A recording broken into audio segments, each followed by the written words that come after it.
You have written a forever letter to your son. What was that like? And do you expect to revise it as he grows older and you grow older?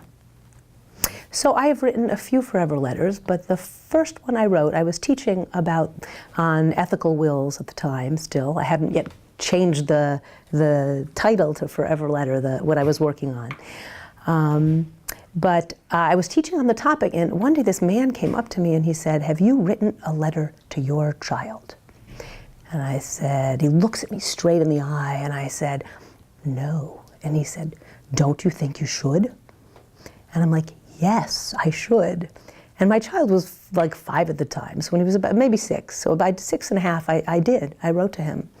And it was awesome. I mean, I sat down at the page and I wrote, "Dear Gabriel," and as I began to write, I also began to cry because I realized that this letter, hopefully I'll have many more years with him. I mean, I was 44, he was 6 and a half, but what if I don't? What if something happens to me or to him? And so it was, what do I most want to say to him?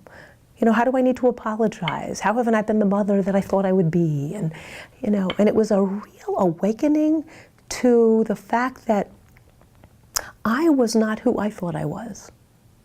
And writing that letter really helped me see that that piece, right? Here I had wanted to put stucca in the stucca box every Friday with him.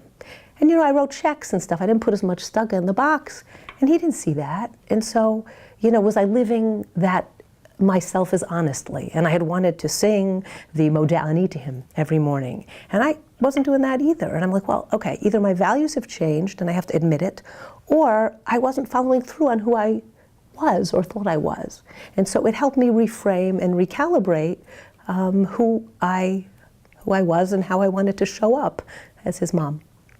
And I wouldn't, by the way, to your other piece, I will write him many more letters, but I will not destroy the other letter, and I will not add to the other letters, because I really believe that each letter is a testament to who I was at the time I wrote, and to who he was at the time that I wrote, and to what our relationship stood for.